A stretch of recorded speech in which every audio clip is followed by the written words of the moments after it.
Hey guys, welcome to my top 20 niche fragrances for winter 2013. I'm going to run down my top 20, the ones that I reached out for this past winter.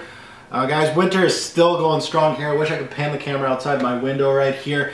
I got snow right up to here, no joke. I'm hoping that it's going to start melting soon. I kind of want to enjoy time outside here while I'm home. But let's get into it. My top 20 niche here.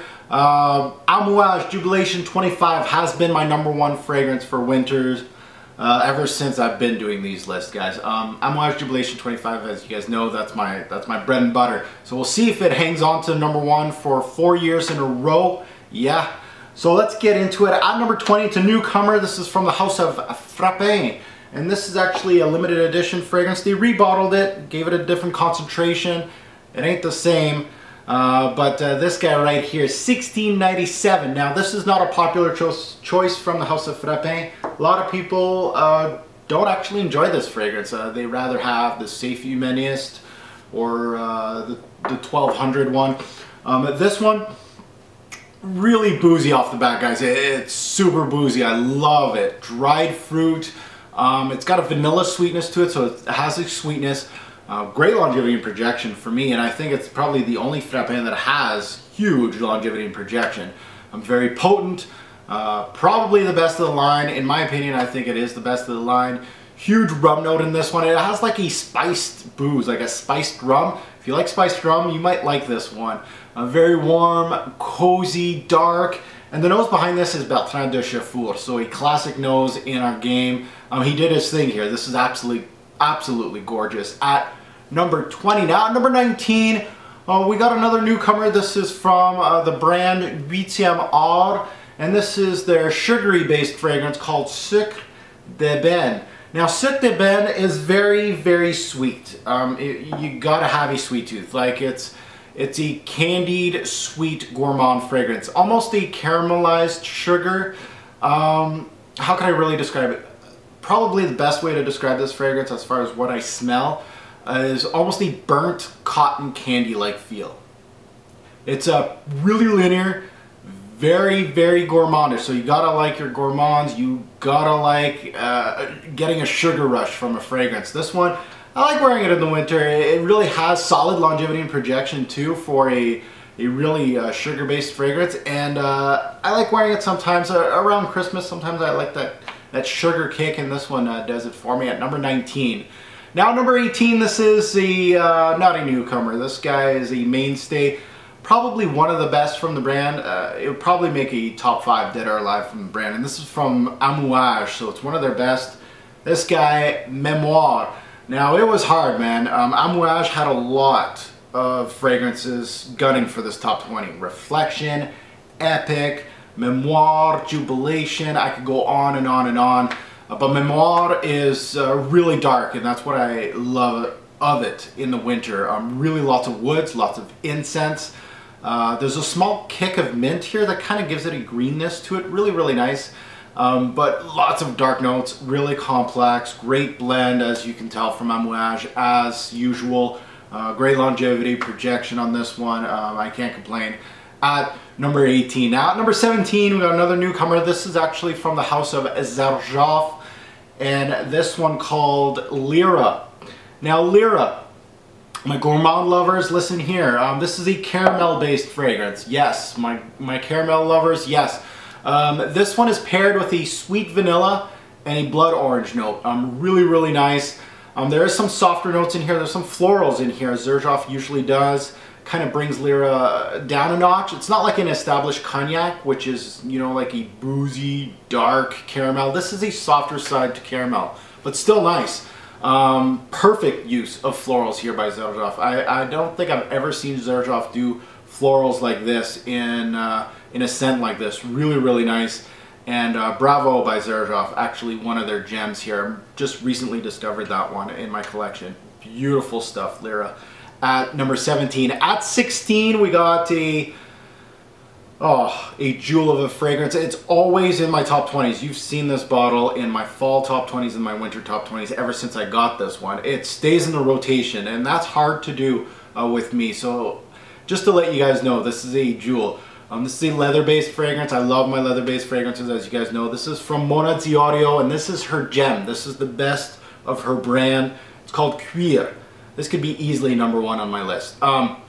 Dark, smoky. There's a good dose of castoreum in here, so it will give you that animalistic feel. The blend is outstanding. I can't say anything more about this one. And for your money, longevity and projection is beast mode with CUIR. You don't have to put much on. I need to do a full review on that one. This one is a stunner from Mona D'Orio. At number 16. At number 15, we got the House of GUERLAIN. GUERLAIN has 3 bottles in this top 20 list. They are doing very, very well this year. I love checking out the House of GUERLAIN. They always have a jewel that I don't have and that I want. This one is no newcomer. This is an oldie but a goodie. Spiritueuse Double Vanille in its old bottle. This thing is a collector's item now, but a beautiful vanilla fragrance. Probably the best vanilla in the game, maybe. It has this boozy, vanilla-like feel. Really using top-notch GUERLAIN ingredients in this fragrance. Really felt like they outdid themselves in this one. Really great longevity with this one. Great bomb. And a gem in the fragrance game. One of the best in the vanilla game, definitely. At number 15. 14, we're going back to GUERLAIN. This one, you might not know about. This one is actually Gourmand Coquain. Now, another gourmand for your gourmand lovers out there. Picture this: chocolate, spices, rum, and vanilla, all in this set. Really, really, my sweet tooth is actually tingling just talking about this fragrance. Absolute gorgeous from GUERLAIN. To really kind of give you guys a picture of what this actually smells like, think a spiced chocolate cake with a warm rum infused center. That's it. This stuff is absolutely gorgeous.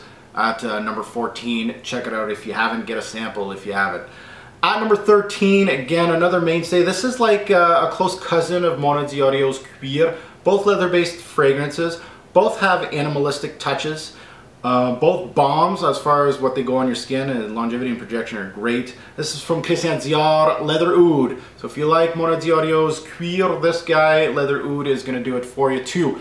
This one's got civet instead of castoreum. It's got oud, of course, and of course leather. The leather in here, beautiful.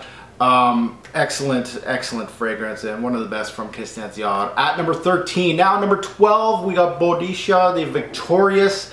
This fragrance house doesn't get much love on YouTube, and that's fine. Keep it down low, hush hush. Yes, this is Explorer at number 12. I've explored Explorer a little bit this year. Explorer, a galbanum-based fragrance. Very green, resinous. It's got a little bit of musk to it. Very picture as far as the color, dark green. That's how I would picture this color as far as Explorer goes. Very thick, dry, and very warming. Think Borneo 1834 from Serge Lutens. Think that. Take out the patchouli. Really an excellent set. At number 12. At number 11, we're going back to GUERLAIN. This is actually a fragrance that used to be in their under $100 brand back in the 80s. Now it's on their exclusive side where you're going to pay. This is, of course, Derby. Now, Derby, this is the new issue of Derby, of course. This thing is absolutely gorgeous. I love it. It's got it's a leather green fragrance. It's got some spices. It's got some florals. Good complexity on this fragrance. Really, that's one thing it doesn't lack is Derby's very complex. A great scent. I like that they actually kind of cleaned up the original scent in this one. It kind of got reformulated a little bit from the 80s, but they did a hell of a job to try to keep that same DNA going.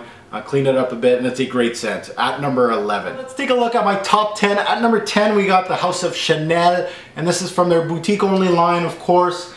This fragrance right here, absolute stunner. This one called CUIR de Russie, their leather-based fragrance. Beautiful leather-based fragrance. As you can see, there's a lot of leather-based fragrances here. I love them. This one has a rough and tumble leather. I love that, but not as rough as like CUIR by Mona or Leather Oud by Dior. Really kind of cleaned up the Chanel way. Really a great blend. Has a creamy iris note that really plays well with the leather. Really nice. Florals back this fragrance up really well. A stunner from the House of Chanel at number 10. At number 9 we got Histoire de Parfum. Now Histoire de Parfum has 2 fragrances in this top 10, I guess, in my top 20 list, so they did really well this year. This one right here, a gem. AMBRE 114. Now AMBRE 114, well-balanced amber-based scent. Now it's not one of the best from the House of Histoire de Parfum, and that's saying a lot because this one is great. A good sweetness with a vanilla and a tonka combo. Creamy, it's got a little bit of spice to it also. Good complexity as you'd come to expect from the brand. A very smooth scent, a really nice amber scent that's not too resinous. For people that are new to amber-based scent, this one's well worth the money. AMBRE 114, really smooth, well balanced, great scent from Histoire de Parfum. Now number 8, unfortunately, we're gonna get a new number 1 this year. Yes. Number 8 from the House of AMOUAGE, Jubilation 25. Now it's not saying I fell out of love for this juice because it's probably going to go right back up to number 1 next year. As I said in my fall list, I'm kind of giving a chance to other fragrances to kind of blossom on my skin. I know what JUBBY gives me every single year, and it's still in the rotation, but not as much. I'm not reaching out for it as much. I want it to go with bolder scents and see what I can get from them. Now JUBBY is still the king, even at number 8. Rich, complex, and incense-based fragrance. The blackberry scent right off the top always blows me away. Beautiful. It's got some spice, some woods. It's complex as hell. Check out my review on this on my channel. This thing is absolutely gorgeous. Still the king, even at number 8. Let's take a look at number 7. At number 7, we got the second Histoire de Parfum, and this is their best amber-based fragrance, their best fragrance in their whole category, I think. AMBRAREM. AMBRAREM, an amber-based with an animalistic tones to it. Really great. The best from Histoire de Parfum. The oud, the castoreum, the resinous amber in here. Really well backed up with softer iris, some florals in here. Really an outstanding scent. If you haven't smelt that, especially if you're an amber head, you need to smell this one. This one is knock your socks off good. At number 7. At number 6, we got an Andy Tower. Now, LONESTAR aromatique. We all know about this fragrance. It's always been in my top 20 lists. It falls in and out of love, but always a great juice from Mr. Tower. But I got another one from him that is a stunner. This one called LONESTAR Memories. Now, LONESTAR Memories hasn't got much shine, and that's fine. But this is my number 2 in the Andy Tower whole section here. This is my number 2. LONESTAR's pretty much head-to-head with LOUDS. Like sometimes I feel like I want to wear this one more than Loud. This year it has been.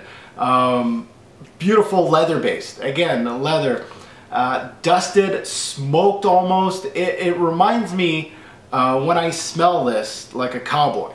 That's what I feel like. There's a good amount of resins here, like Andy usually does. Very complex, well balanced. This one, a great one at number 6. If you haven't smelt that one and you're trying to sniff out Tower's line, get a sample of LONESTAR at number 6. At number 5, a newcomer. This guy right here from the House of PROFUMI del Forte, and this one, VERSILIA Vintage AMBRE MEDITERRANEA. Whew. This one. this bottle right here. Amber. One of the best ambers I've smelt. Oh man. Yeah, so good. One of the best ambers on the market. Dark, resinous. If you like your dark ambers, if you like AMBRAREM, if you like Amber Absolute, this is around the same realm. Sweet vanilla, benzoin in here, warming, deep, good coriander note to bring everything together. A little bit of incense here to match those sweet notes, but really a good blend, balanced well, and a balm on your skin. So that's all you need in the winter. This guy right here, VVAM, that's what I call it now. EDP concentration, this stuff's great. At number 5. At number 4, Again, a lot of people thought on FGN that this guy was going to be #1. Oh no, no, no. Even though I love this stuff, this is from NASOMATTO, the best from the brand. Black AFGANO, yes, a little black juice. It's kind of going down a little bit here. This is kind of scaring me a little bit. I'm wearing lots of it, of course. Incense, wood, spices, dark. There's a cannabis-like green dryness to this fragrance. It lasts all day. That's the great thing about this fragrance. This thing, you put a little bit on and you're done for the day. Very green, dark. There's a little bit of sweetness in Black AFGANO that kind of keeps your sweet tooth going. Not overly dry, but really a great scent. Black AFGANO. You can't do a top 20 in the winter without it. Great scent. At number 4. At number 3, this guy hasn't been this high this winter, any winter. This is from the house of James Heeley. And this is probably his best fragrance. I love Mount Frey. I like Selmarin. I like his whole line. But CUIR plein fleur. Again, leather based. This is one of the better Heeleys. Probably the best as far as his whole composition goes in this fragrance. Really great leather note here. A wallop of birch. A little bit of castoreum to dirty it up a little bit. Lots of violets. Really a beautiful mix. And just as James Heeley does, the blend is outstanding. Really great juice. Definitely check this one out if you haven't, from James Heeley. He does a lot of great freshies, Mount Frey, Selmarin, orange and lemons, all that. But definitely check out his darker juice here at CUIR plein fleur. Great juice at number 3. At number 2, Armani Privés. Now Armani Privés are getting a little bit of love online, which is great to see because the House of Armani, their designer, their, you know, not their boutique only fragrances, but the designer stuff, those are lacking. But this stuff, their Privé line, is great stuff. Really opened up my eyes from the House of Armani. I'm like, where has this been all the whole time I've been smelling Armani's? This one right here, one of my favorites from their Privé line. There's a lot of gorgeous ones, but this one, Oud Royal, an oud based fragrance. Great amount of woods, of course, what you come expect from an oud based fragrance. Some smoke here, some spices, good spices. Now, it's not a up front and center kind of oud. I don't think it's one of those big blasting ouds. It's more of a softer oud, but really does great wood spice combo. Good sandalwood note here that smooths it out a little bit too. Probably the best thing Armani has released in a long time. This fragrance, Oud Royal, check it out if you haven't. I love that. One of my jewels in my whole collection. Now, new #1, baby. Which house is going to get it? Well, it's from the house of Xerjoff. This bottle, when I purchased it, I knew it was going to be #1 one day. And here it is. This is from Xerjoff, their #1. This is probably the best fragrance that Xerjoff has released, and that's saying a lot. They do citruses really well. We all know this well, and it's hard to find a really good citrus. This one is a leather-based fragrance. Now, leather-based fragrances, that's hard to come by. As you can tell, you know, I got my leather on. You know, Lone Star Memories, Leather Oud, blah blah blah. All these leather-based fragrances are what I wanted this winter. This one is the leather-based fragrance, the best Xerjoff on the market today, I think personally, because I like darker, stranger, smoke. I like smoke, leather, tobacco, resinous ambers. That's what I want to get, and this is a strong leather note. But the thing is with that really put it at #1 this year, beyond all these newcomers that were vying for that #1 spot this year, was this thing is strong as hell.